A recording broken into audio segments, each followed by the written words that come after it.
Hello and welcome everybody, J-Man back for some more reactions. So we are diving into a special one here. We've got a documentary called Soaring Highs and Brutal Lows.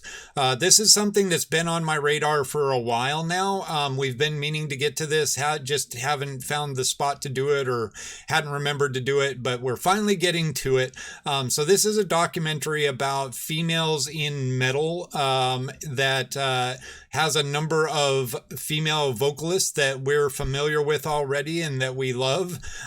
So really looking forward to this. Hope you enjoy it out there.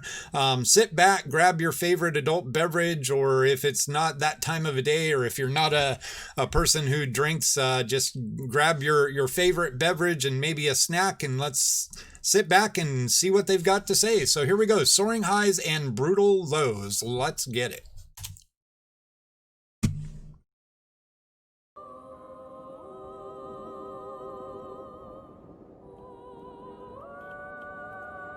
Almost all of the things that happen to one of us happen to all of us.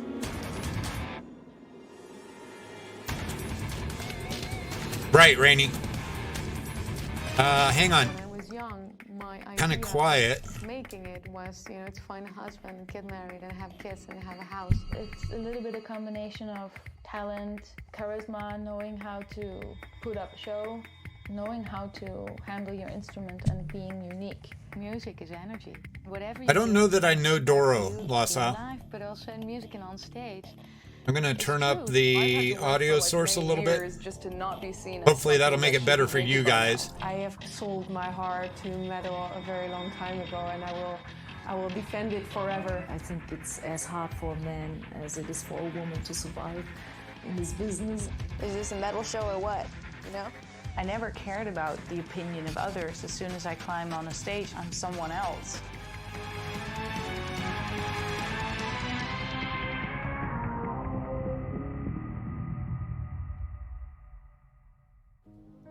Are there any subs on this? Not sure what you mean, Rainey?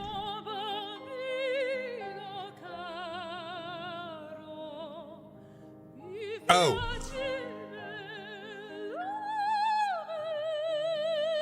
There we go. See, there's music playing, in case you couldn't tell.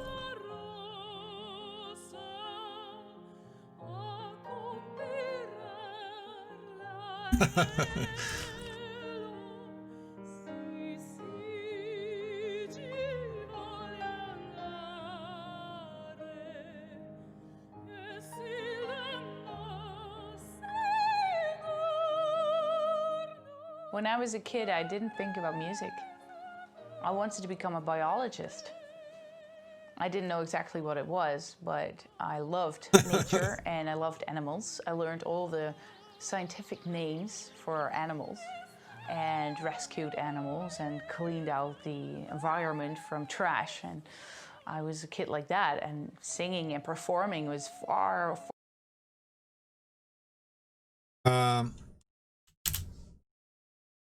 What happened? Far away from me because I was super shy. Not sure what happened there. Kid, just the thought of being in the spotlights was back in the days and really something I didn't want.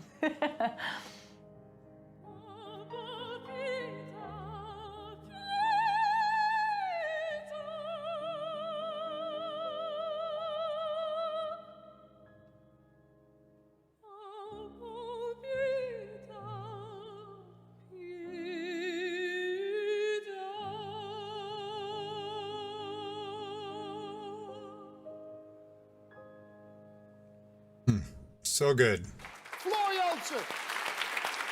It's very common here in the Netherlands that the children learn to play an instrument. And you all start with the same flute, like a wooden little flute, just to learn the basics of music and learn how to read the notes. I played like the normal flute, the blokfluit, and the querflöte. It's also the flute.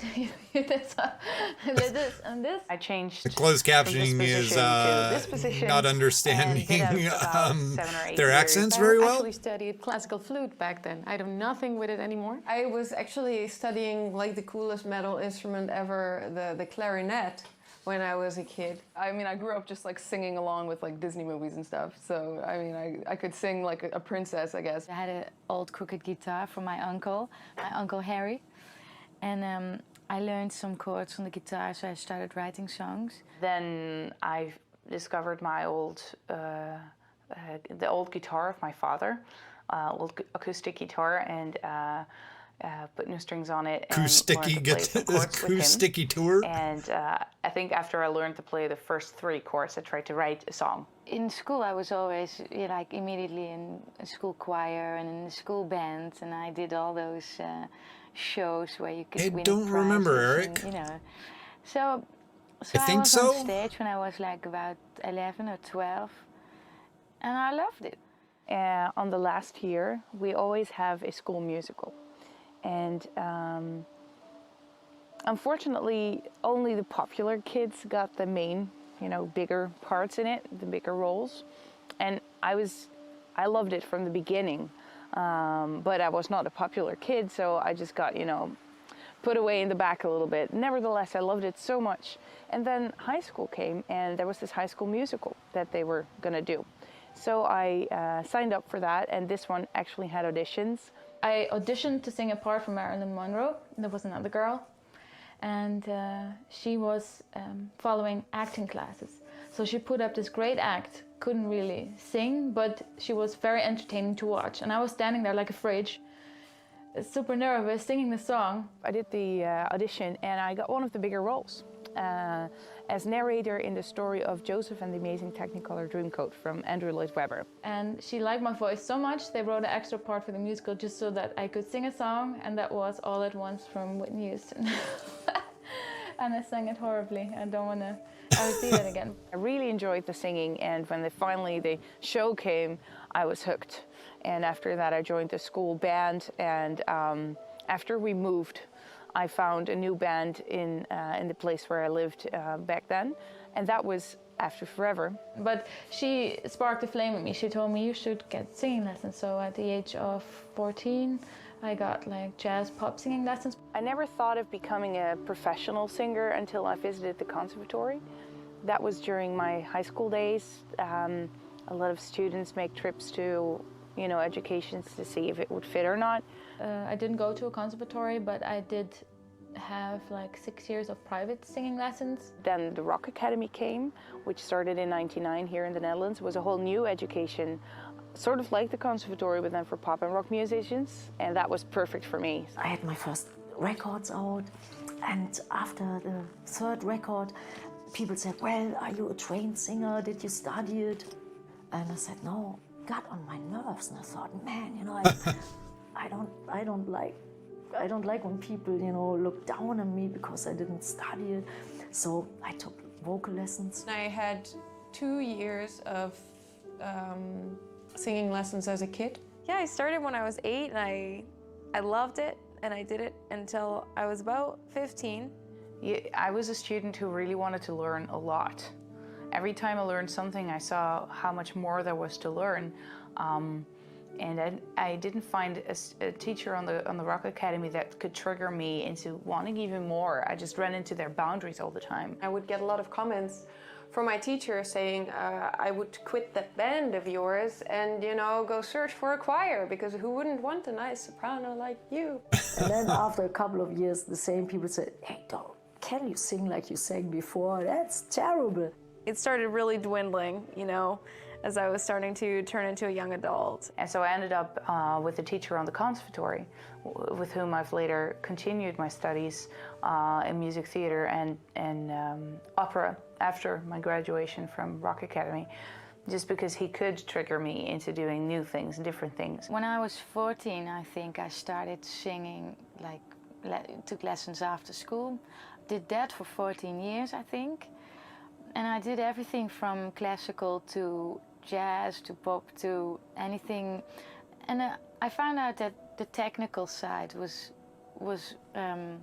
I liked that, to develop technically. I had very short training, and I actually quit because I didn't like this element of it, which really It wasn't all about teaching technique, but it was also about teaching aesthetics. And I always felt I like to kind of decide on my own aesthetics. Yeah, then heavy metal made its way into my life and changed everything. I was mainly listening to bands like Pantera and Machine Head. Within Temptation and After Forever. After Forever, Within Temptation, After Forever, Slayer, Metallica, Metallica. Mystic Circle, Dimmu Borgir, Krillefils, Old Man's Child, Moonspell or Amorphis, And In Flames. from Nightwish, Celestial Season, Tristania, System of a Down. Saxon and Maiden, System of a Down. Priest and Motorhead. My Dying Bride, and Lacuna Coil. Yeah, then Radiohead is my favorite band ever. But the guys were listening to In Flames and to bands like Dimmu Borgir. Another important one was Orphanage. It's also a band from the Netherlands. The Gathering. The Gathering. The Gathering. Yeah, the combination of a powerful female voice with metal was for me in The Gathering the first time. Like, wow, this is really, really cool.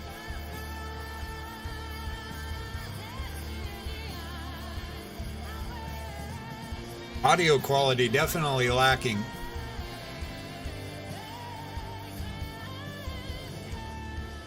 I also met them backstage.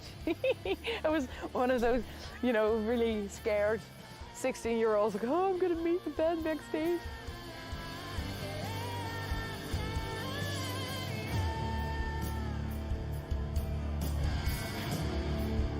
It's so funny, I can't even remember, especially because I became friends with Anneke, with the singer, because, the world is such a small place.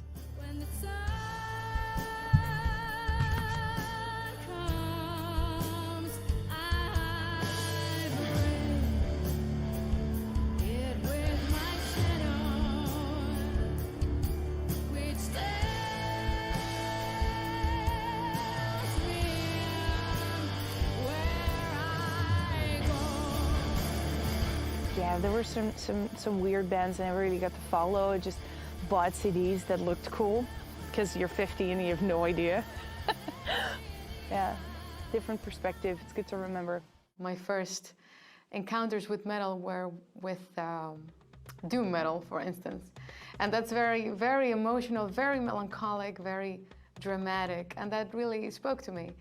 And when I figured out that there were women who were involved in this kind of music, was like, okay, you're allowed to do this as a woman, there is a possibility to make heavy music. I guess I became interested in women, singing metal as well. I listened to Theater of Tragedy and Sins of Thy Beloved to figure out that was not my type of singing, since I've always loved power voices. And Anneke van Giersbergen, the singer of The Gathering, has a more powerful voice. But I also listen to a lot of black music, like Aretha Franklin and Michael Jackson and Diana Ross, Marvin Gaye. Mahalia Jackson, my mother had a record of her. I loved Ella Fitzgerald. I loved that. And then I listened to Barbra Streisand. And so what all these guys have in common is that they are like proper singers. Like, they're very technical, skilled singers. They make like long notes, and they have lots of energy in their performance, in their voice, in the power of their voice. I always loved that. I always loved it. All the let's say the instrumental parts of metal all bring every song to a certain climax, or it's just one big climax, heavy stuff. I love it because it has like a very,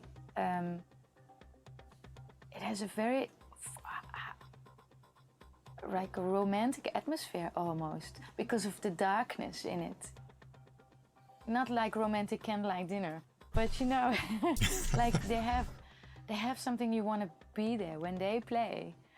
You get sucked into the mood. It allows for everything, like including emotions and sounds, to be kind of larger than life. I like the extra drama that is permitted in metal. Not necessarily drama as bombastic, symphonic something, but more like that passion, that melancholy. That also the singers bring in power, nice interpretation, powerful feelings, and also power in their sound to emphasize the power and the heaviness of the music. So it's more that quality of, you know, of the dramatic, of the larger than life, and of the even the aggressive sometimes that really spoke to me. For me, I just really love the aggressiveness of metal. It's sort of like, I mean, if you take the aggression of punk and then you just make it like 1,000 times angrier and darker, but then you're also allowed to have like beautiful melody in there. You know, like metal is so open in that way that you can kind of do anything you want and it's acceptable. And I can't really think of many other genres of music where you have that much freedom. It's a bit more intricate than the stuff you hear on the top 40. And that appealed to me. I could properly dive into a song or in a band, you know, because they all had stories and they had something to say also about politics, about themselves, about their feelings, about social issues. So, yeah. The most important thing for me has always been the music, and in metal I can just do what I like most. When I started out, I didn't really have any major goals in music. I was like, well, this is cool, let's just see how this goes. Then once I, you know, got signed to a label and started having my CDs being recognized and people coming to the shows and knowing the name of my band, it sort of started becoming, okay, I want everybody to know the name of my band so that I can keep doing this and make more music. And I was satisfied with just like, if I can just like work a job to be able to survive and do my band, that's fine. This is what we like. We never made the music just to become as big as Michael Jackson. You can become a very big metal artist and tour the world and tour it again, and that's big enough for me. I don't need to become the next Pink or Madonna or, you know, Skunk Nancy. How did Mark make his way into this? I thought it was about females in honestly, metal. I think that my goal, or like the peak for me, is just I want to be able to live a happy life doing something that makes me happy. Yeah, big like Bribes. Pantera or big like Rigged. Metallica. Why not? I mean, that's the limits, I guess, within metal, but that's huge. That's fine. I wouldn't be unhappy if I wouldn't, you know, reach that level. I don't have to be rich. Like I said, I have my cats, I have a roof over my head, I'm fine, but no, yeah. Making music with Arch Enemy makes me happy, and playing shows and writing songs and recording albums makes me happy. So if I can live comfortably doing that, Well, Two of Us has that's had good enough 3 for me. female You know, vocalists I don't need to live in a big house band. or drive a fancy car. Where's Two of or Us? have a car at all. You know, I don't need, you know, expensive clothing. Like I actually hate materialistic things. I have no interest in whatsoever. The music and making the music you like is the biggest ambition. To be privileged, I'd be privileged, feel privileged to be able to do that. That is more important than becoming super famous. We make this music because we want to do it, or our heart tells to do it, and we're good in it.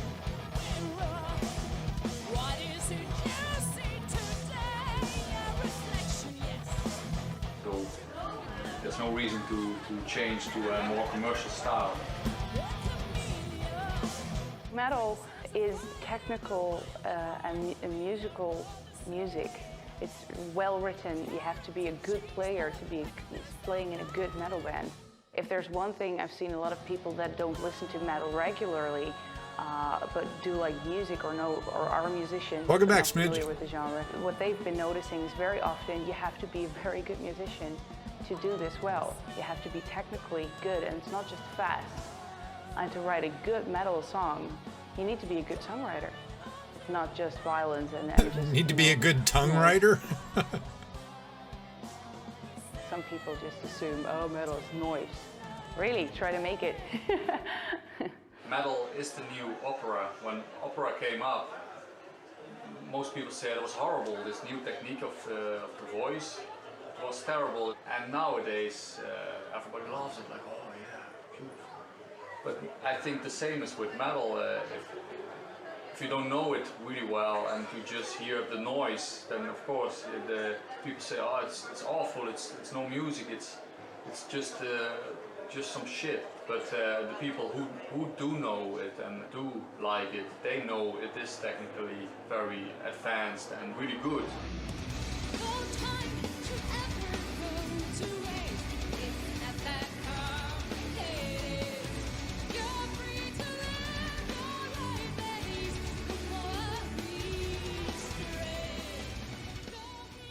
Classical music in general correlates amazingly well with metal, especially because of the intricacies and how melodic it is and how it tells a story.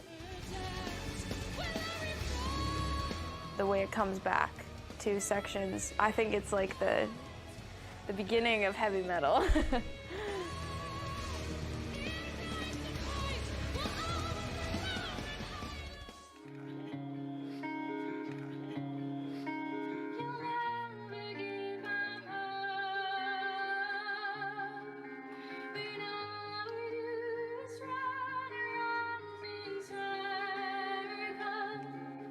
I used to write acoustic songs, little singer-songwriting kind of thing. Take my guitar with me to parties and sing. People would always ask me to. There was one particular birthday party of a friend, and this guy came to me and said, "Hey, I know this metal band. I heard you like metal as well, and they're looking for this background singer." We had a grunter, a front man. That was a guy, later on he left the band. And when she showed up, we heard she was so good that wasn't just a background singer.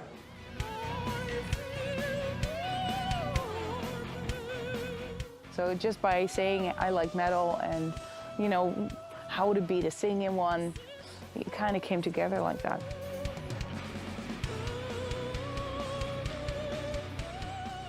I remember that I did a performance in school and I sang one aria and that was it. The next day I had 2 texts from numbers that I didn't know.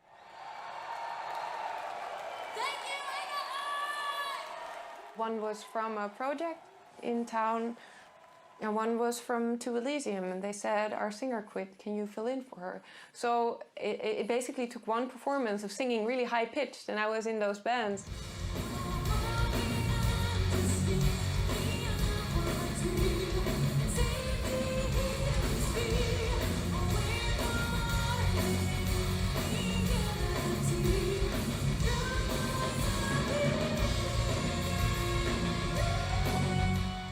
But I didn't particularly search Smidge. for a woman.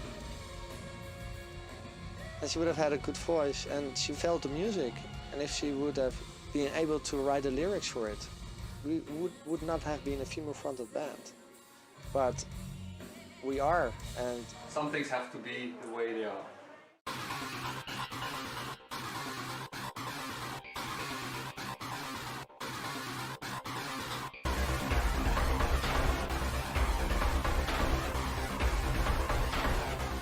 There's one thing I'm really happy about is that no one had cell phones yet during the first After Okay, Forever slow show. down with your turning of your phone floor. Holy cow. I was listening to some death metal at the time, and I had a t-shirt from Vader.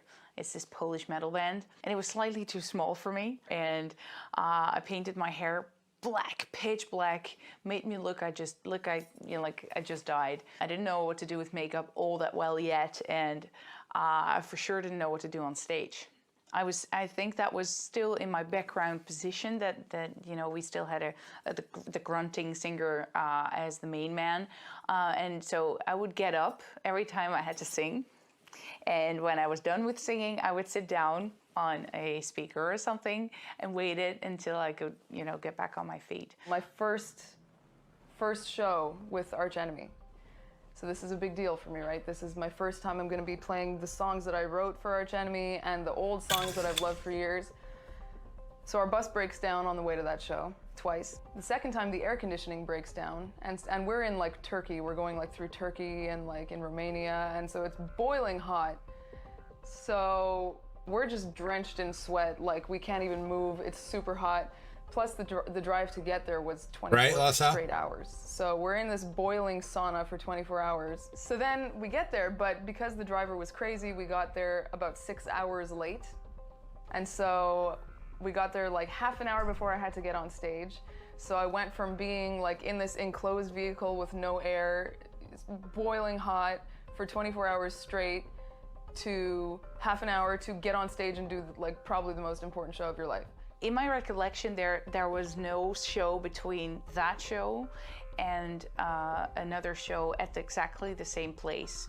Maybe a year later, I changed from background position, or at least, oh my God, this is a scary position, to, okay, now I'm the front lady, I should wear something nice, and now, you know, I still didn't know exactly what to do, of course, but I got a dress from my mom. I was so proud of it. She used to wear it. I wore it at that show. I didn't know it shone through a little bit, so you could see my underwear. But at that time, I didn't know. Fortunately, I just thought I looked really pretty, and I had a little more, feeling of security there. And that was my first front a metal band kind of thing. I already did a lot of headbanging, which is funny because now I know a lot of people know me because of that windmill stuff that I do with my head. I still love to do it. It's still part of the whole metal vibe or something, but yeah, first show, I absolutely was way too shy for all of that.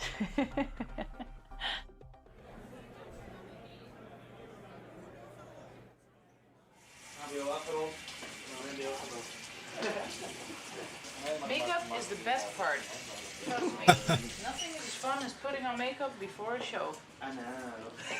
It didn't grow on me very natural what to wear, what kind of makeup to use, how to use it. I really had to grow into that role and really had to learn from other people. This goes for men and women, but I think this is a certain challenge which is a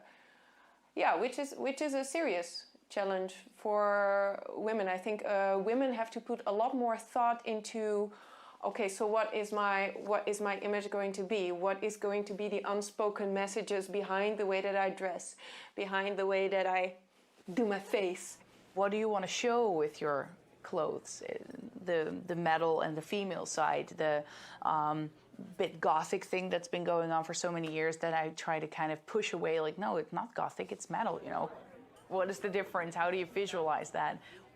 So I really learned there. I have to thank Simone from Epica for that. She really helped me there. You listen to the music, you're listening to emotions, thoughts, experiences, and you feel with you're like looking with your ears. But when you are on stage, I find it important to dress up yourself as much as the stage with decoration, with backdrops, with nice lighting. It's a part of the visual. Well, yeah, but it is always a balance with some of the real hard stuff, and I'm standing there in my short dress, or if I wear a shorter skirt, I'm like, does this fit? You know, is this not a bit weird? At the same time, I love actually her eyes jeans are or good leather pants. very on stage. gorgeous.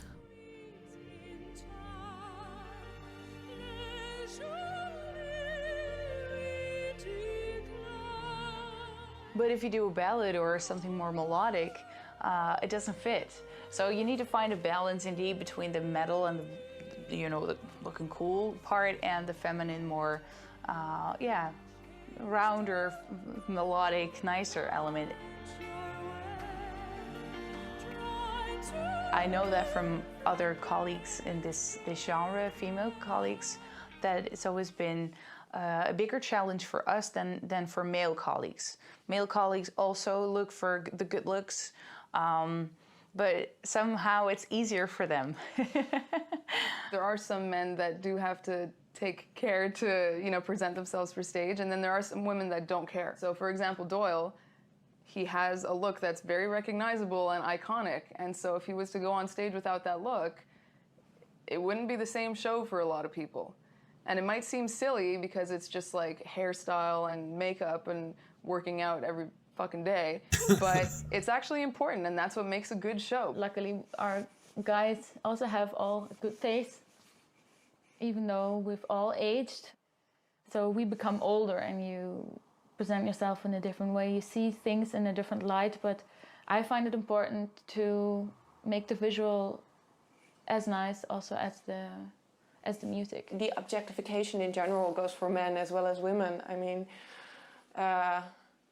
in Dutch we say, the eye also wants something, so you can be a good musician, but you know. There is a certain amount of bullshit that women do have to take just because we're women.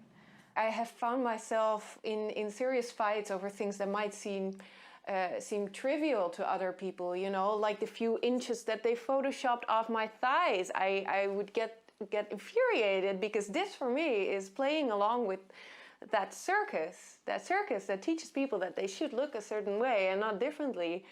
And I think, will my music sound any different if my thighs are... No. I've never felt exceptional because I'm a woman. I've never felt I'm getting more privileges because of it. I've never used my sexualism to get any benefits.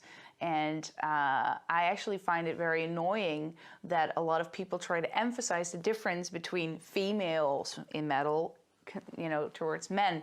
Yeah, sure, there are differences. Yeah, plenty. But by emphasizing it, you'll never get to this level. And especially, I think ladies do it just as much as men do. Hey, I've been in a metal band for 14 years. Doro is celebrating her 35th anniversary. Women in metal is not a new concept. And we learned how to be ourselves in a group of men, like maybe girls do in the army or other types of work where there are more men than women. The fact of the matter is you're still female to the rest of the world, you know, and that means that you're a target for certain things to the rest of the world. Underwood, what's going on? Even if you're wearing a snowsuit, not showing any skin, with no makeup, shave your head, you're still going to be told to take off your clothes because you're a girl. I do say that if you are one to follow whatever. I'm not the best in terms of the generation labels, Underwood. Somebody else can probably answer that. Again, this is not name calling. This is just from experience, from working with a lot of different people. If you're going to do what those people want you to do, you'll probably be wearing push-up bras your entire life. And not much more, might I add. My roommate is a great example, Justine from Blackguard, okay? She seriously works harder than most men that I know in the scene. She plays drums better than, I think, 99% of any drummer I've ever seen in any band. She loads all her own stuff. She takes apart her kit, she puts it back together, she helps the other bands put their kits together. But then she'll still get, oh, are you the merch girl? Or, oh, whose girlfriend are you? There was this cover some time ago of a magazine, a French magazine. I don't know what exactly it was. She wasn't. But, was she talking about the drummer from Mono Inc.? There were female singers of metal bands on the cover, and they were together and they were painted as the Last Supper. But we all got accessories. And, you know, some of us were undressed, painted, and, you know, we got pasties on our boobs. I had the pleasure of being completely naked with a pile of cocaine in front of me.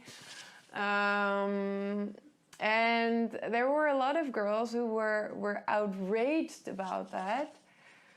And there were some girls who said, "You girls don't have a sense of humor," and these girls who said, "You don't have a sense of humor," these are the girls that also made the statements like, "Oh, you know, I'm just one of the guys," and it's kind of like, don't make an issue out of this gender thing. And I was really stuck in between, because I do have a sense of humor. Then again, I would have appreciated the guy asking whether he could paint me naked in front of a mountain of cocaine to be on the cover of a magazine, you know?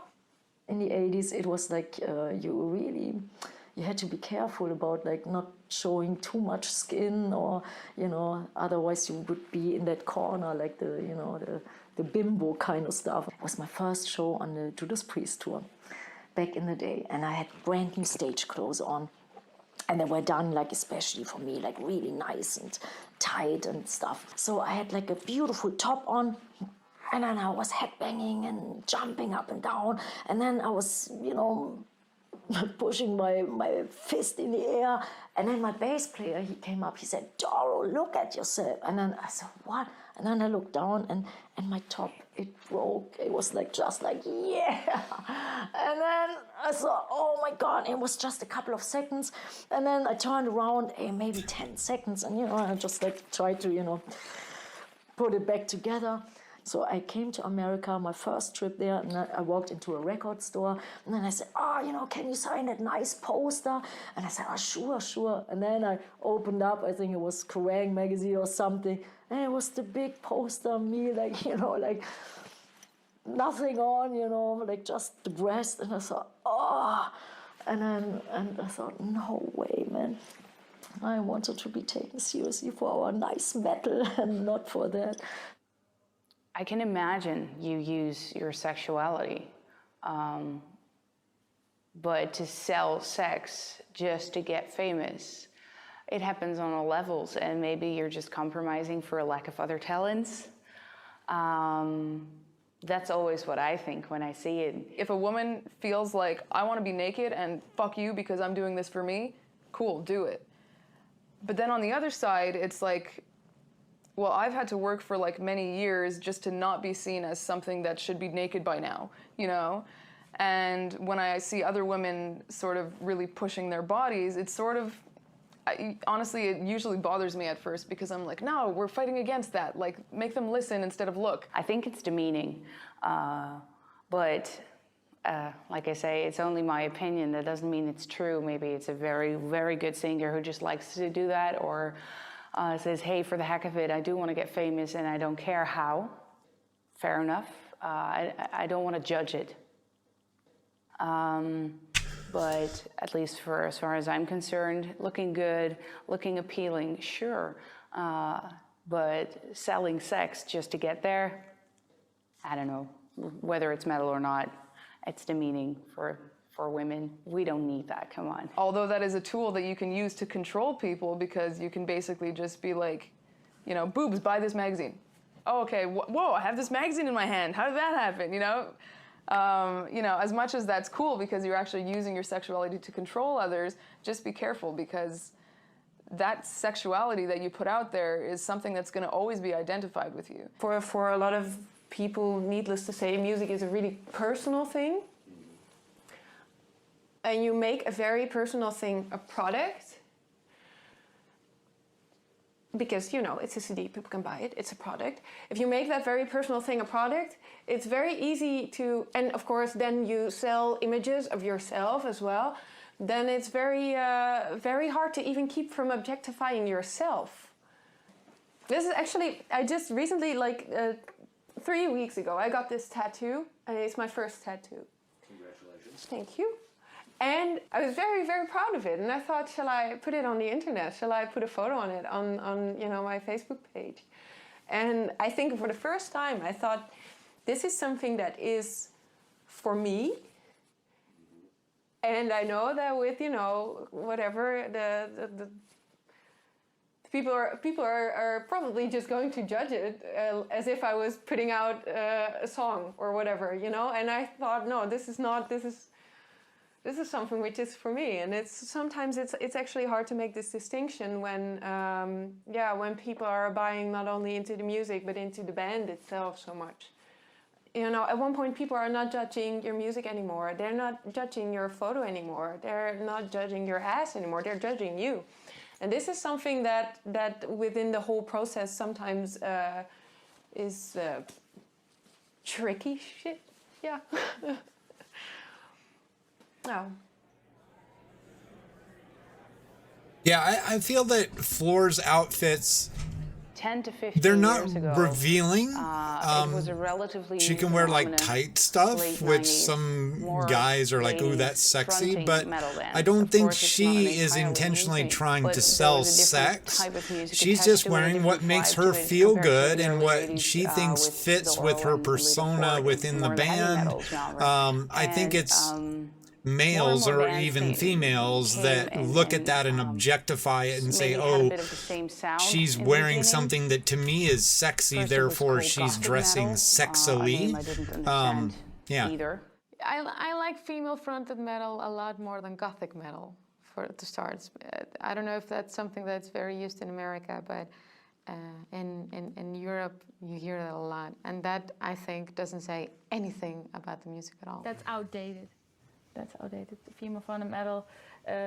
Nowadays there are so many metal bands with a female singer that it sounds weird saying it's a female-fronted metal band because you don't say that when a guy is singing.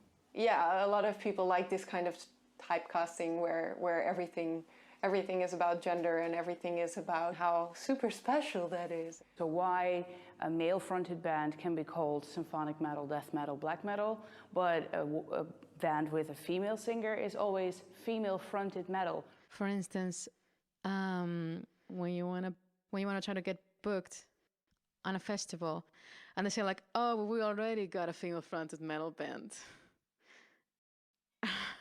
I'm like, yeah, okay, well, you have a lot of male-fronted metal bands, so that shouldn't really be a problem. I think if we would focus more on the music itself and on the gender of the people on stage, that would be the best thing to do. Like, I don't regard my gender, my identity. Like, Right, there's Jess. a whole lot more to it. Yeah, Epica is a metal band. We're not a female-fronted metal band. We got Mark, who's also singing, and like I said, I can burp like a man, so...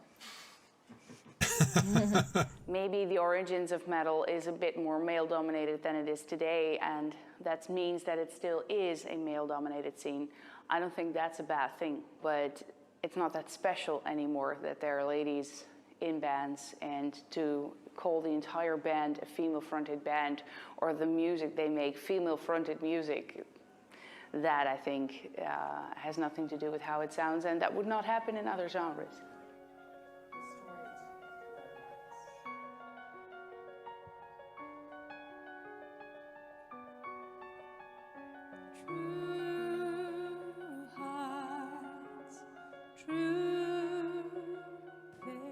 You know, girls generally don't want to be gross and dirty, and sometimes guys are okay with that, you know? Like, we kind of want to take showers, we kind of have to, like, put on makeup sometimes, and we want to, like, have some privacy to change our clothes, and, you know, little things like that that you don't necessarily think about. But they are an issue because you're a band of people together all the time in a van or in a backstage or in a bus or wherever.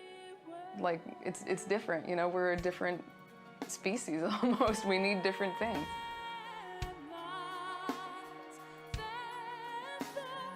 In a certain way, I do feel very connected and very similar to the guys, but at the same time, I recognize our differences.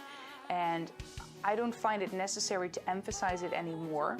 Like in a normal relationship between men and women, we all know the differences. There's always a little tension, a little game of, you know, there's always a difference, but that's fine, and you just learn how to deal with that. I was always one of the guys, and no big deal. And when people want to degrade you to just being a woman, that sometimes, you know, that makes me, you know, like, makes me laugh, actually. On the other hand, now we're touring all over the world, and we tour in many, many different countries where you can definitely feel, man, there's a lot of stuff going on that women are totally not equal to men. In some countries you can really see that, and in some countries I couldn't even, you know, go and perform. It's like, you know, I hope that would change, but yeah.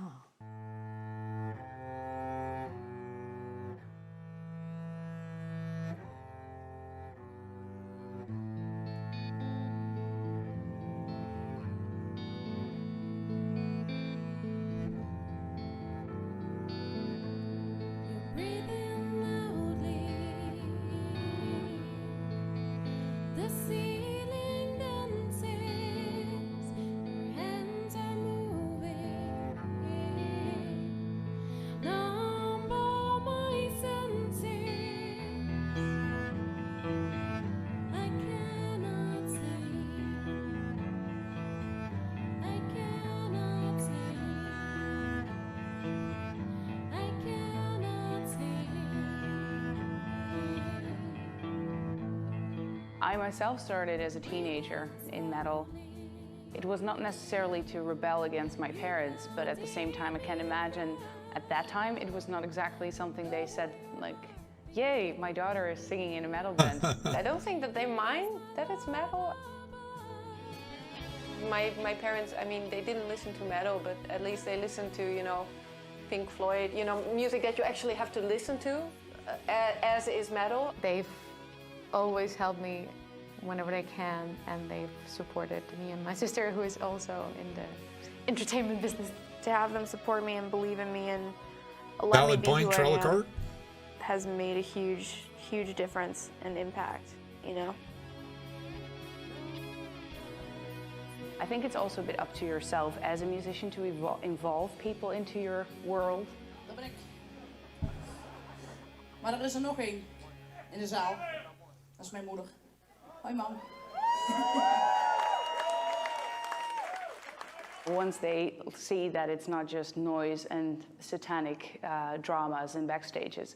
I mean, they come to the gigs when we have gigs near them, and yeah, I think they're as cool as you can be as parents about, you know, your kids pursuing a career in music. Sure, not every parent has been or is equally supportive. I'm very fortunate with mine. They gave me the freedom to make my own choices and to make my own mistakes, for that matter. I remember my parents, they came to one concert when we played with Judas Priest, and they were like, you know, dressed like, conservative, like mom and dad. And then all these headbangers with the long hair and their, jeans, denim vest with all the patches and the bullet belts. And then, and then they said, hey, what are you guys doing here? And then my dad said, yeah, that's my daughter. And then all the fans said, oh, really? And then, and then they had the best time. I wonder how dads look at their daughters when they do all that stuff. Like, yeah, my daughter growls now, you know. My parents weren't so happy with my decision of quitting high school, because they thought singing in a band would be a phase, like many teens go through different phases, and they thought, oh, she might not be happy with her decision one day, and parents like to guide you. And yeah, they were shocked at first, but supportive. They came to the shows, and then through the years they saw Epica became successful, and that you can make a living with being in a band, and that it's not just something you do for fun, but that it's a real profession, and that there is a way to support yourself in while being a musician in the metal scene.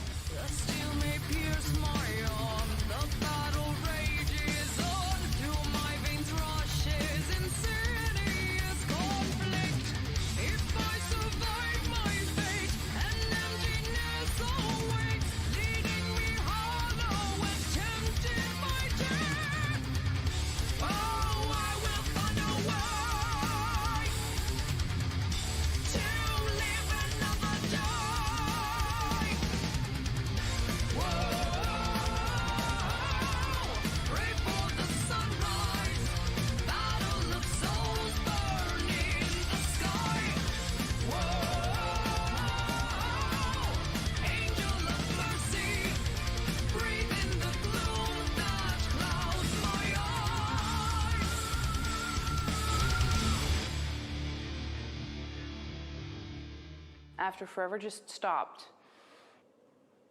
And at the same time, the first economical crisis started. There was no work for me as a singer. Where I had tons of projects in the summer before, there was nothing going to happen.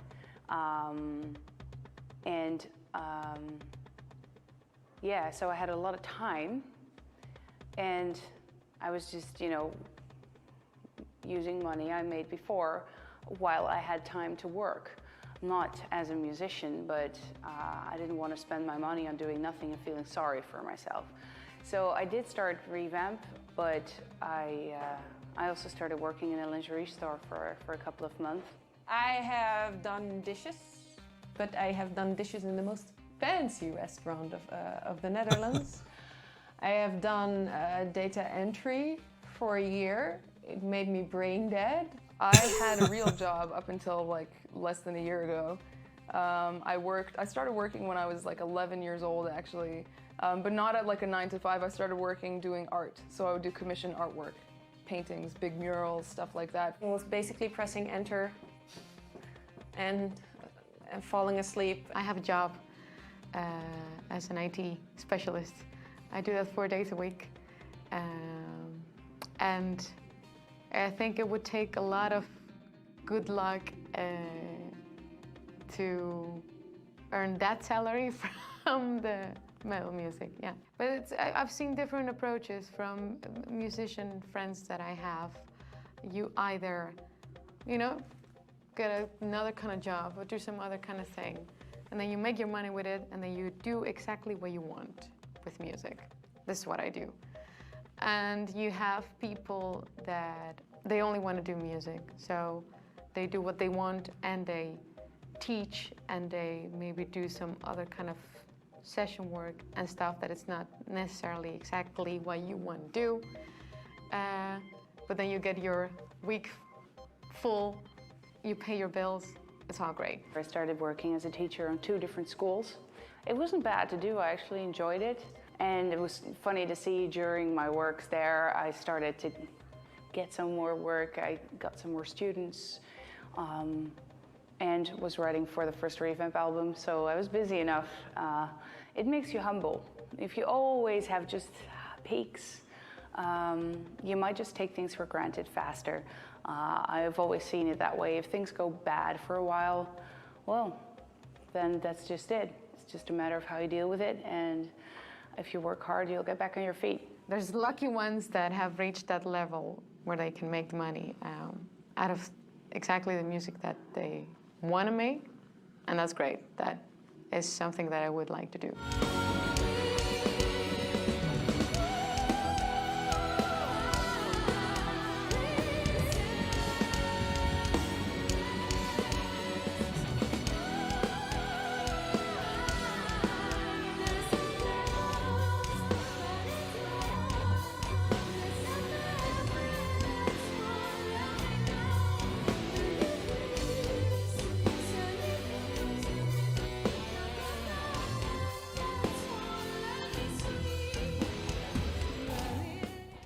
Hey everyone, this is Marcella from Stream of Passion. I'm doing this video actually on request of my friend Grace Meriden, who wanted to learn more about the Lax Vox technique, a technique that helps you relax your vocal cords and help you sing in a more open way. And since I thought maybe some singers out there could be interested in it, then I'm just gonna put it on YouTube, and you can all take a look and maybe work with this technique because it's amazing. I'm a bit of a vocal nerd, and I really enjoy knowing how everything works, and it gives me a lot of pleasure to have that moment where you think like, right, so when they're, because singing lessons can be very abstract, you know? They can tell you like, sing more like to the front of, you know, like sing more towards your face. It's basically you blow into the tube as if you were making an ooh sound. And you blow like this and you make bubbles on your tube like this.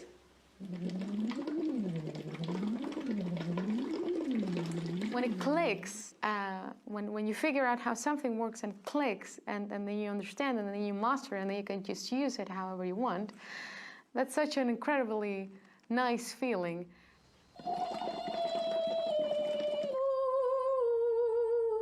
Jess.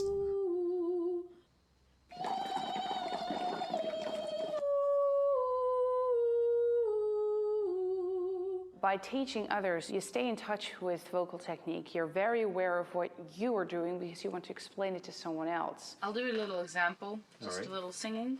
All right.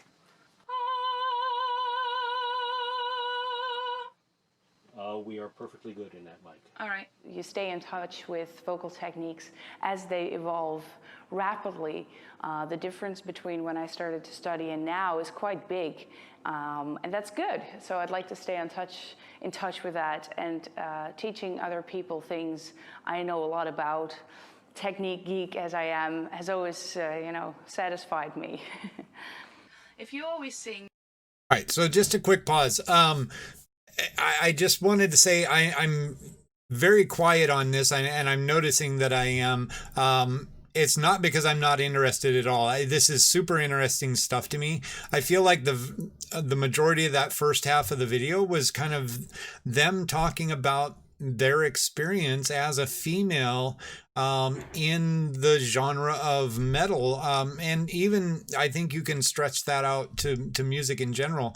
I feel like I have no place to comment in this. I'm a male, and I have loved rock music, metal music, all my life. I've enjoyed both female and male fronted bands. I never have really looked at it as, oh, well, this is a female fronted band versus this is a male fronted band.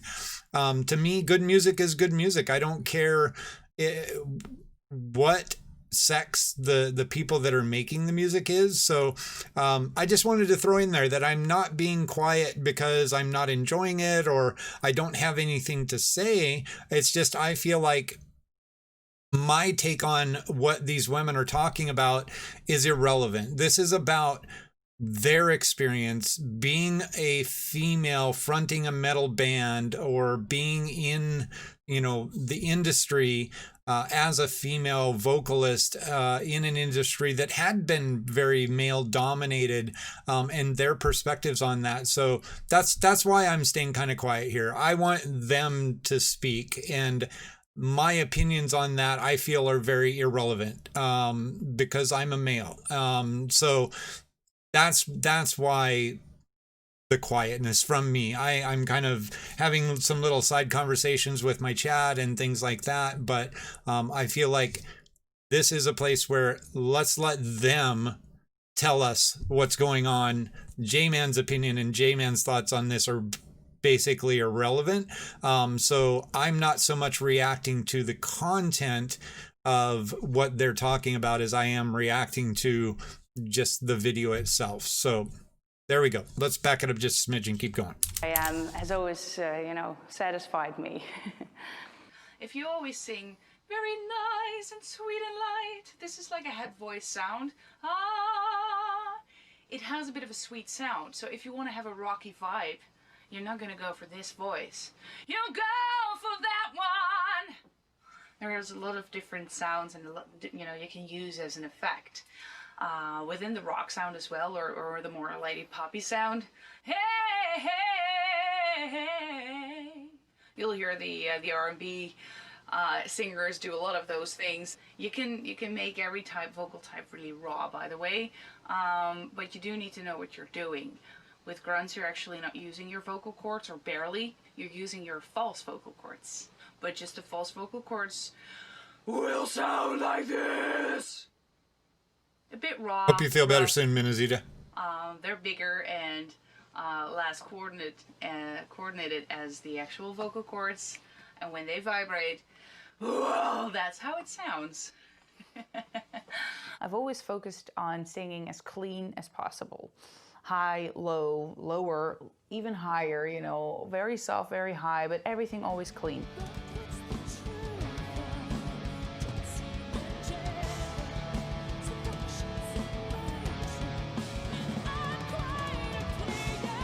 Then I tried to use it in different genres. And then I discovered, especially during the live shows, that this little raw edge was coming off. Not because I was doing something wrong, but just because it grew that way and it felt right. So I tried to figure out, how do I actually do that? I think every musician, if you're able to do something, then you kind of want to demonstrate it, don't you? It doesn't really fit the music that I make if I'm going to start like, oh! Grunts are not an unfamiliar element in this type of music. I just figured it would be cool to do it myself. Indeed, to emphasize the versatility that I hope makes me a little different from, the other singers, female and male. I will never be such a great grunter as I am a more melodic singer. Worf melodic? She sings like Worf? That's how I can, share my message. I've been trying not to watch the closed captioning because that's like almost a show in its own. Growling is like very much like, this is the word that I'm saying to you and this is how I'm saying it to you. And it's a very, very complex form of vocalization as well. It's not easier or harder or whatever than clean singing. To me, they're the same.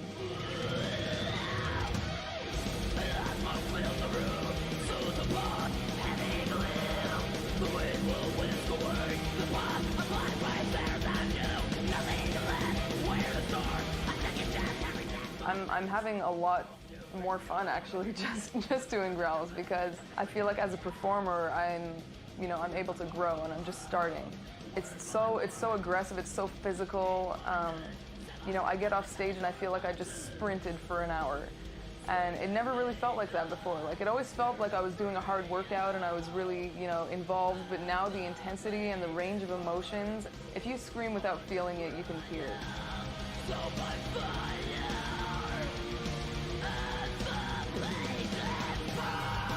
Every type of singing, whether it's high, low, soft, loud, clean or distorted, I understand what I need to do to make the sound.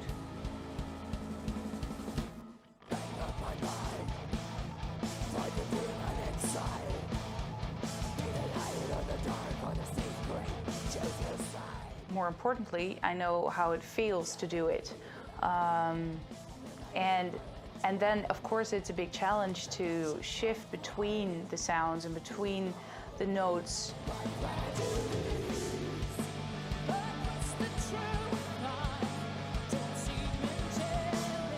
I'm happy it looks effortless on stage. That's good to hear because it doesn't feel that way.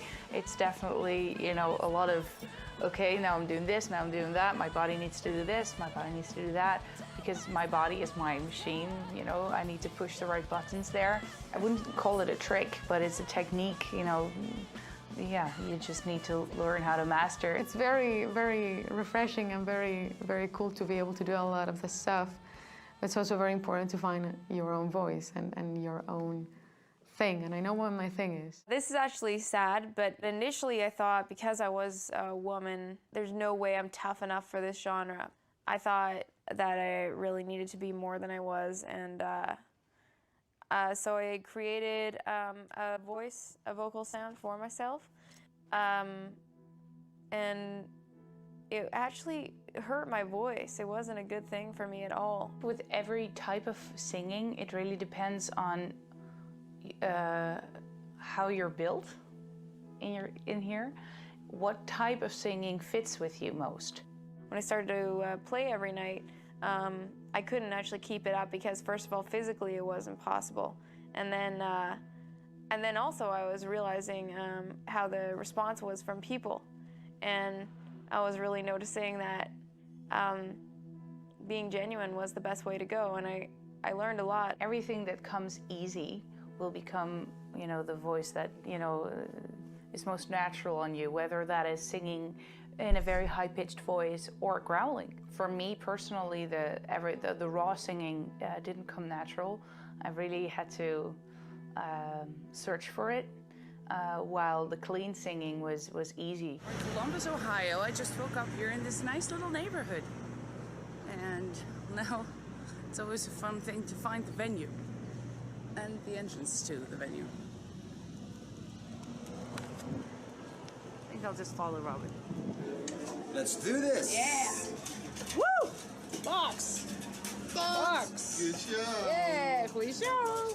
There are some bands that just want to, like, you know, party all night, stay up all night doing drugs, alcohol, people, whatever. But there are a lot of bands that, you know, really take it very seriously, and they understand that if they damage themselves, they can't work. The sex, drugs, rock and roll kind of life, for real professional bands, it's impossible. It'll kill you in the end. Take it. What have you been doing? Drooling on the thing? Bleeding. They think that we are using drugs all day long and that we roll on stage drunk and do our show and then go to bed with all the females of the crowd. And that's a thing you cannot get talked about. That's not how it works? People. Feeding the fishies with rebound. There you go. Feeding the fishies with rebound.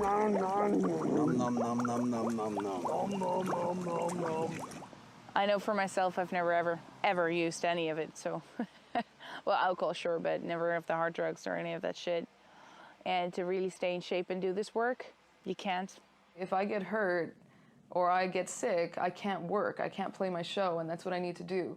And like missing a day of work as a touring musician doesn't mean you're gonna have like one angry boss. It means you're gonna have like 2,000 angry fans. My drug was always music, always, always. I would do anything for that, and it's my ultimate high. In the band we have a rule, no drinking before the show. Some discipline is in order as well. If you have ambition, you want to be very aware of what you're doing on stage. I don't use any drugs. The only thing I do is sometimes drink a beer. I personally don't drink at all, you know, and for me, having fun is hanging out with my friends in that city wherever I am, and you know, maybe going to like a cool vegan restaurant or like going to a gym, working out.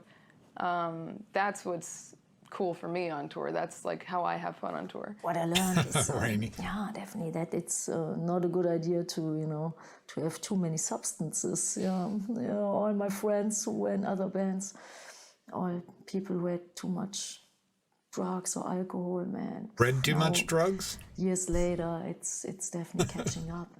You know, do what you love to do, but you know, don't turn into, you know, don't get dependent on, you know, on some stupid stuff, you know. Amphitheater workout challenge accepted.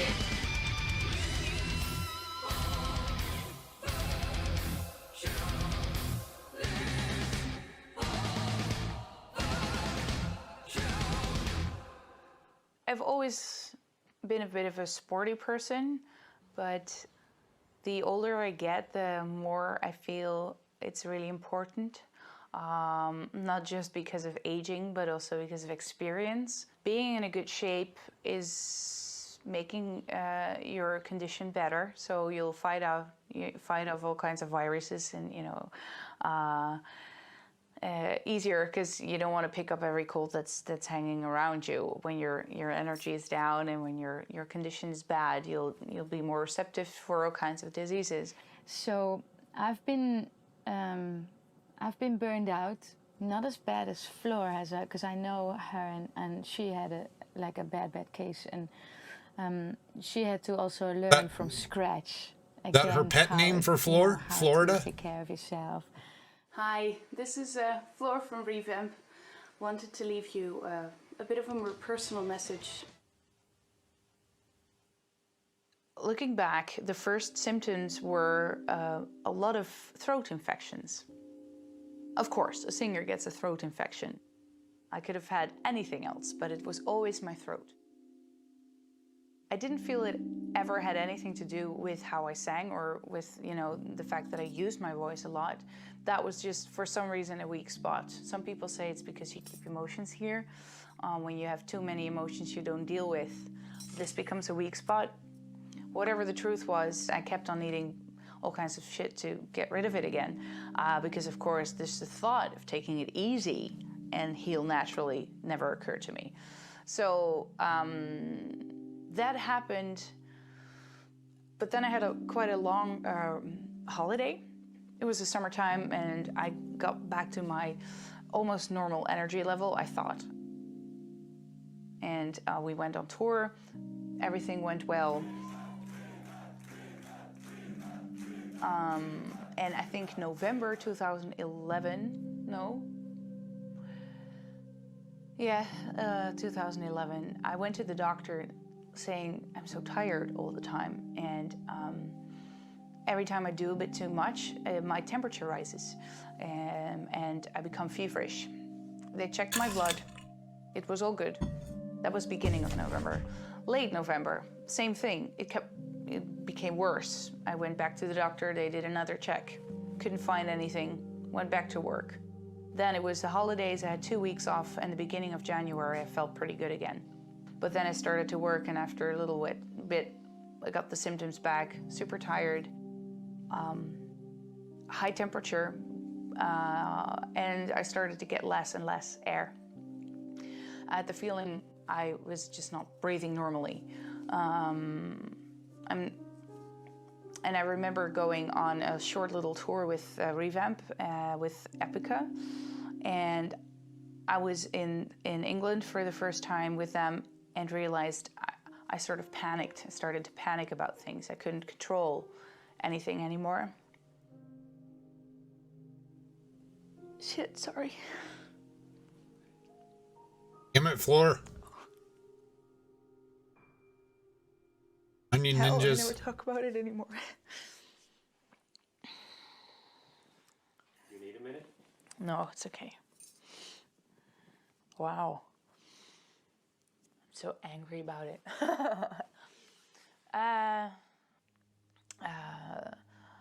The temperatures kept rising, so every time I would do something, I would just get a fever.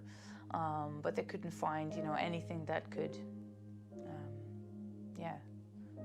give a reason, any physical reason, anyway. Even though all these symptoms are very physical. Looking back, my doctor should have noticed all those symptoms. He could have done a better job on me if he would have said in November, Floor, if I put 1 and 1 together and it's 2, you've got a burnout.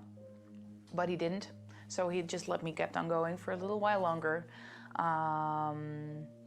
which I truly feel caused more recovery time, because by the time I stopped working, I was so tired.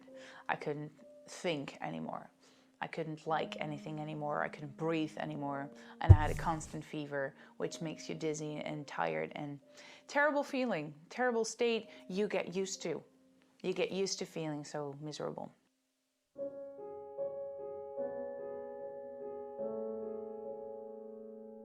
I went to an emergency room in Italy and got x-rays and blood tests done to make sure that I wasn't gonna die. It was infected with the MRSA bacteria due to many years of taking antibiotics. I've been singing just when I was feverish and while I should have rested. And I learned now that every little symptom you might have is one.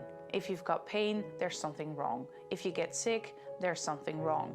And you need to stop doing work. You need to give yourself some time to recover.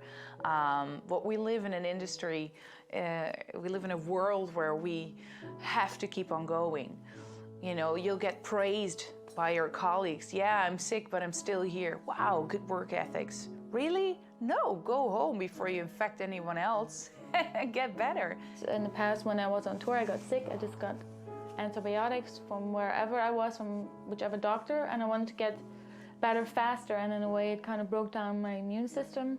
I got into the hospital and I got cortisone shots in my ass, and it was... It's not bad to be sick. It happens and you need to get better. You're not going to get better by avoiding or ignoring the fact that you're sick or that there are, minor things.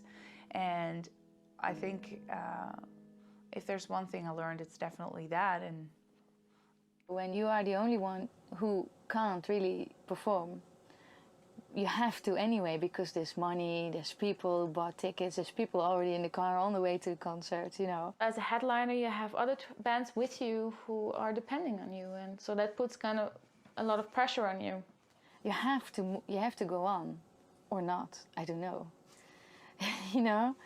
It's a big thing for vocalists. During the North American tour, I was in 5 different hospitals who had to take care of me, and I didn't know what was wrong. It took a while before we found that out, so I did another European tour with Sonata Arctica. I had to go to the hospital again, and they even did one show without me. It was the last show of the tour. I just woke up after being in the hospital with no voice and no energy. That was in Amsterdam, so they did the show without me. I think Tony even sang the vocals on one song as a tour joke, and I was sick in bed. And it sucked. It was the one time that our tour manager came into the bus and say, "Elaine has just started playing." And I was like, no, because I am right here.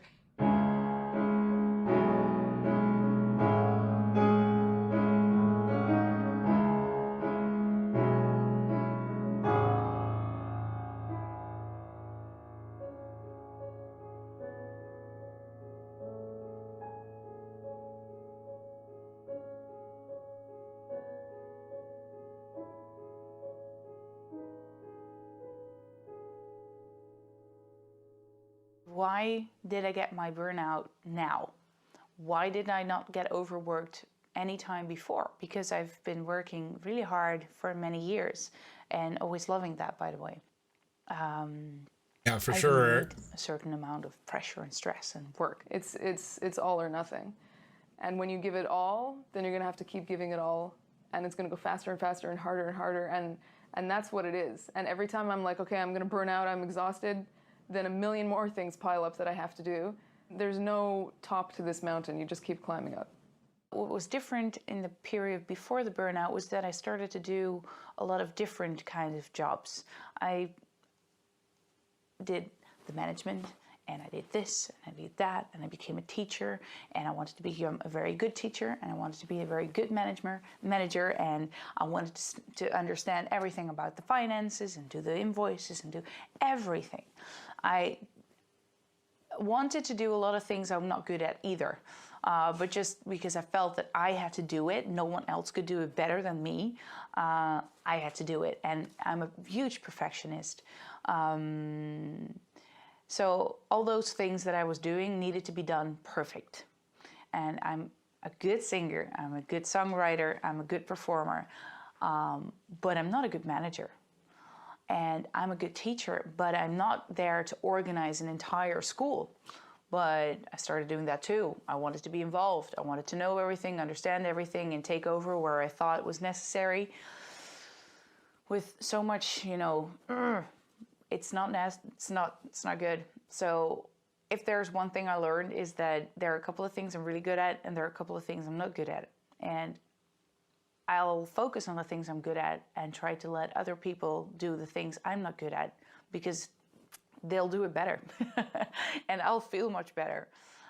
It's just a different perspective. Great lesson and learned. A different way of saying, like, okay, this I can do, this I can't.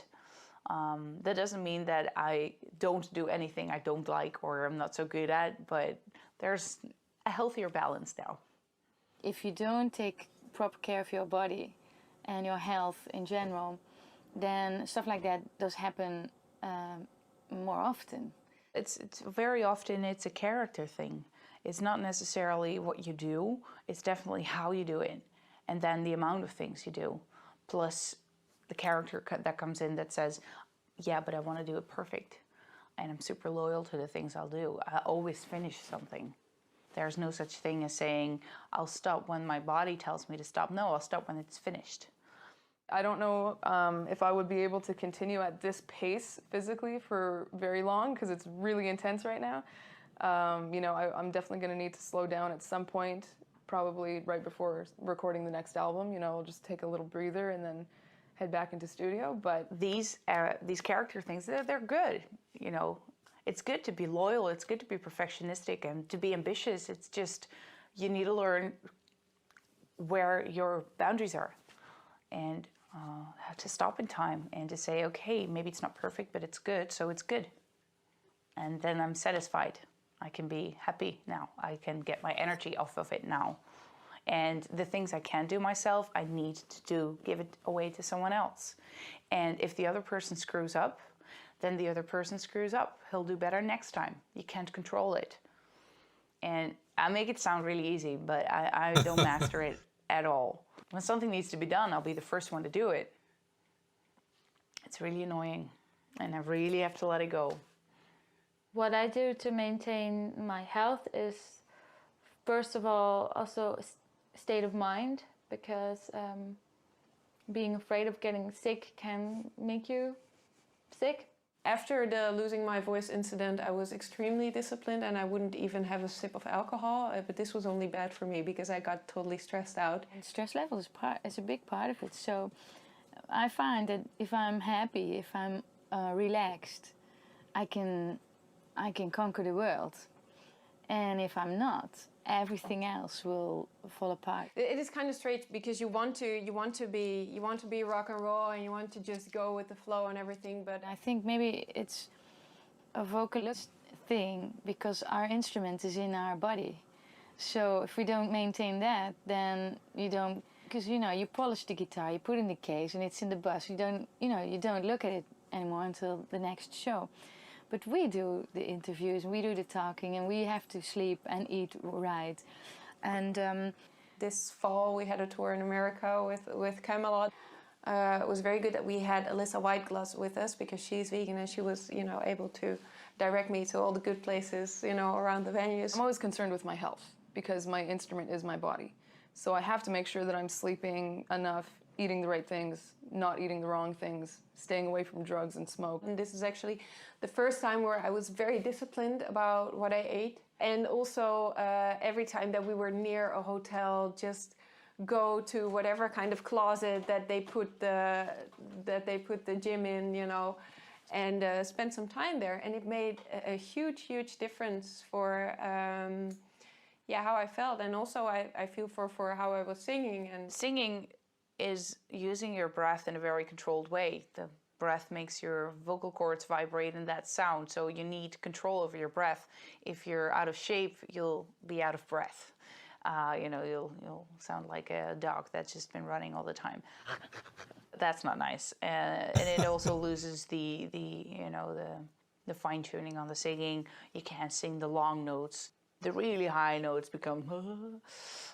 You'll need the control, and that's really, really important. But I'm not super concerned with losing my voice or blowing it out, just because for basically the past 10 years I've been doing, you know, many different kinds of growls, like black metal screams and death growls, and like power metal kind of singing and operatic singing, and I haven't lost any range in the clean voice. Yeah, I mean, I go to the gym. I run 3 times a week. I do try to take care of my body, and maybe more so than if I hadn't been a singer. Especially on tour, I'm starting to realize how much of a difference it makes. On the road it's difficult, more difficult, especially when you travel by nightliner. When you fly a lot and you have irregular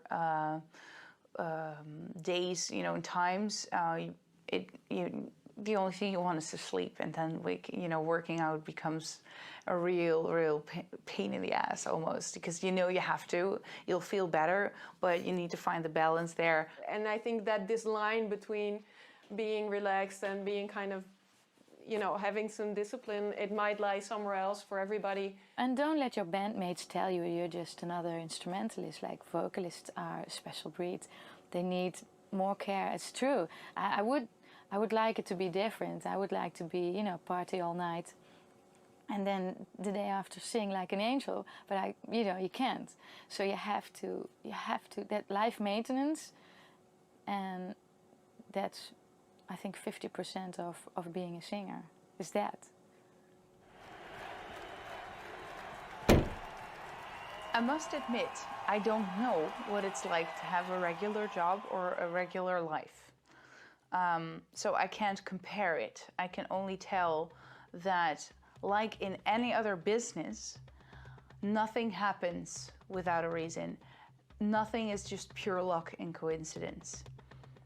So that means that everything that happens is driven by something or by someone. And you'll need a bit of luck and talent. You need to be lucky enough to be there at the right moment, at the right place, like we were with After Forever. With After Forever, it took like 5 years to be able to make a living from it, and there was enough income coming in. And with Epica, it took like three or 4 years. So you need, in the beginning, it's a lot of investments. You need to get all the equipment. You need to get whatever it needs to start a band. Once you have everything together, you can start getting out of the debt. This job, I consider it a job. Some people don't consider it a job. I do. I earn my money with it, so it's my job. And you have to be careful. And it's not a very structured work load you have. It's like touring. It's in blocks where you are very busy, and where it's not so busy. So you have to be aware of that, and your situation at home, you should accept that as well, of course. So that's very important. We can pay each other a monthly salary, and so just like everybody else who has a normal job, even I mention it like this now, but I see this also, of course, as a normal job, but the outside world doesn't. And so it's just like any other job. But the only big difference is we can really do what we really enjoy doing. What I always say to everybody, also when I ask guest musicians, for example, money is one thing, but you only do it, only be a guest musician on my album when you think it's fun. If you don't think it's fun, then don't do it. And there are so many people out there who have a job who do not really enjoy the job. And that's another point. I think when you really what's going on? What you like to do in life, even though it's very hard in the beginning, eventually there's a big chance that it will succeed. Because when your intuition tells you to do something, I think for me especially, my intuition is most of the time right, and that's why I follow it. And that's why it brought me already so many things that I wished for. So it happened with After Forever, and then people said, yeah, you were lucky. But it happened also with Epica. Cannot be just luck anymore. For some reason, there was a little interest growing in metal bands with female singers. It was new, and there was The Gathering in the Netherlands, then there was Within Temptation in the Netherlands. Within this tiny little country here, there was a platform for this music. That was luck. That had nothing to do with hard work or with talent. But the reason that we did get it to a level was because of hard work, was because of always being there, was because of, you know, the effort put into getting the music out there without the use of internet, because, you know, it wasn't there yet. It started to come. Having your own website, we had a first time with that, you know. There was MySpace at first. I don't know even it still exists or if it's big enough. And hey, there's MySpace. We need to be on MySpace. How does that work? I've never, you know, I remember getting lessons on how to browse on internet when I was already on the Rock Academy. I never even had it at high school. And I'm sure other older artists, you know, the whole scene is so changing. But before I go to that, what do you do? For me, I mean, you need to be good at the things you're best in, or the other way around, best in the things you're good at. So I trained my voice so much.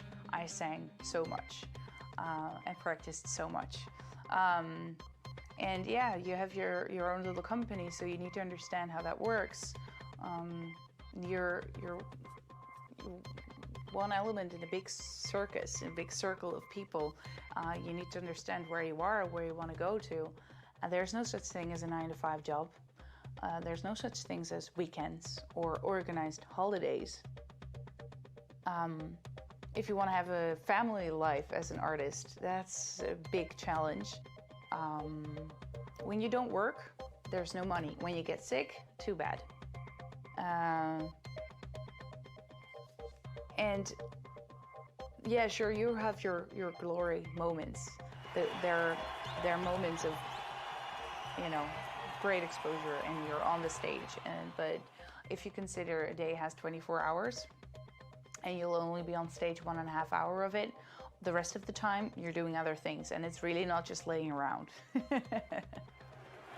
Metal is not the genre with the biggest audiences compared to a lot of other genres, so also financially it's not much of a guarantee there.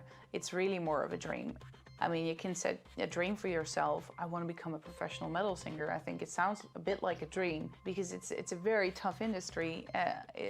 There's a lot of competition. The scary thing is you can't disappear in this industry, especially when you're growing. It's very vulnerable. It's a very vulnerable place to be. You can't just take a break. First, it's like you build up your reputation and your name, and then maybe when you're 30 or at least a decade into your career, you start making enough to survive. Are you guys ready to rock to death? You need to stay and ride it and work it as much as you can.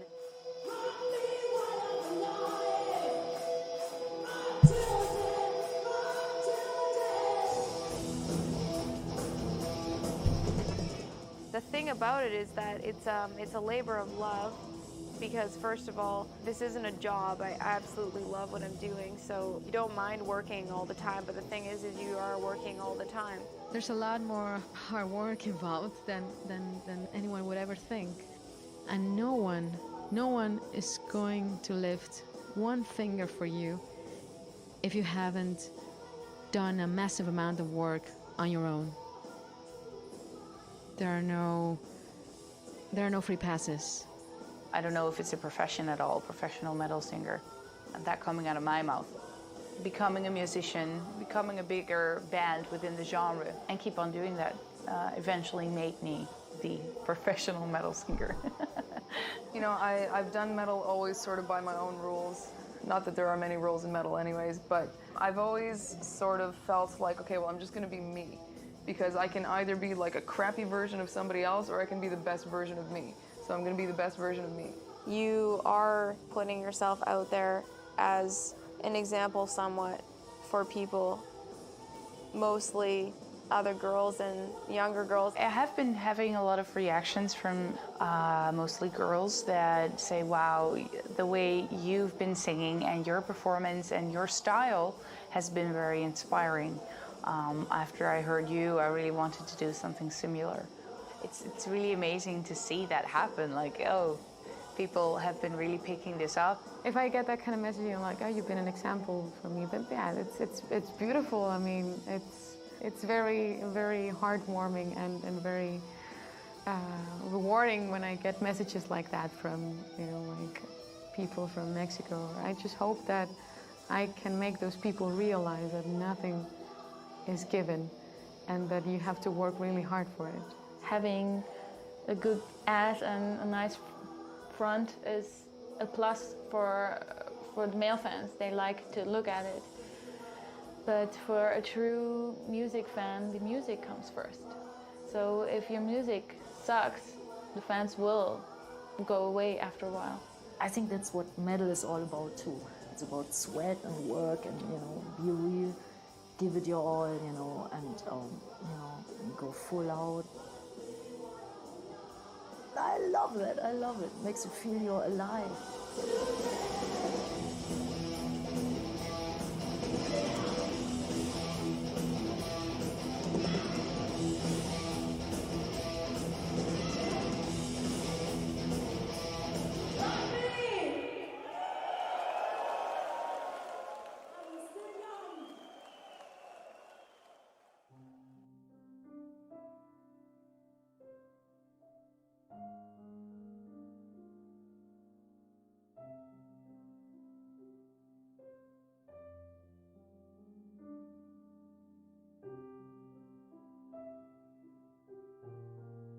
I have a good connection to all the female musicians out there, or to most of them. We are usually really great friends. And I always feel I can call my best friends. If there's something, or if there's a problem, you could always, you know, call and get some good support, good advice. Yeah, we do that actually a lot. And, yeah.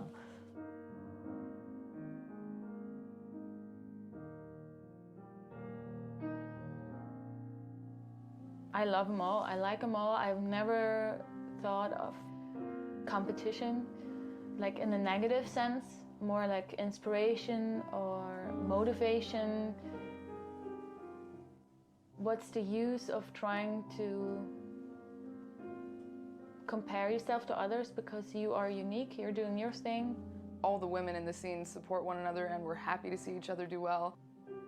We're all friends, we back each other up, we help each other out. We have room to flourish and to, you know, and to nurture new generations.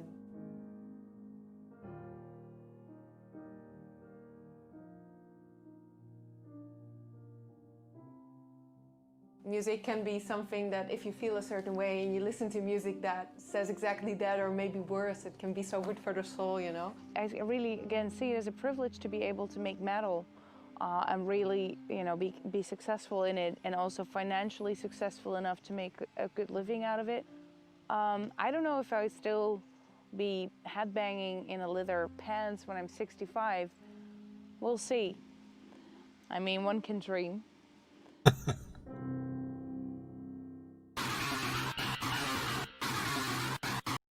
All right. Yeah, that was very interesting, very cool. I like getting all of these women's perspectives on what they do, what they've chosen as their life's passion. And for all of these, you can tell that that's it, that it is a passion. Making it in music is never easy work from anything that I've ever heard or seen. This idea of being an overnight sensation, there's generally years and years of toiling that get you to that point where now all of a sudden you get noticed and you become that sensation. So, you know, I just have the ultimate respect for all of these women, and that they've been able to scratch out their place in the world of music in general and in metal itself. You know, they all deserve what they've got because they've put in a lot of hard work. You can tell all of them talking about the physical and mental issues that they go through, and how many of them have worked other jobs while they were doing their music thing, and stuff like that. So yeah, this was a super interesting look into their world and the way that they have experienced this journey for themselves, and talking about you know, some of the stereotypes and the negativity that comes along with that. And, you know, hopefully I hope that we're moving towards a world where that kind of a thing is not a thing anymore. That a person can be seen as the person, not identified by their gender or race or creed or religion or whatever the case may be, but that we can just see them for the person that they are, the work that they're doing, and things like that. So I think that this was a great documentary in terms of pushing that conversation forward, and giving us, those of us that are looking at this from the outside, giving us a better appreciation and respect for what they go through and what it's taken to get them to where they are. So I hope you enjoyed that out there. YouTube, let me know what you thought down in the comments below. Twitch, thanks for hanging out as always. That will be it for the reaction videos for today. I'll probably be back with a little bit of gaming if you're into that. Definitely look that up. But hope you're all staying safe out there, staying connected. We will see you soon. Peace.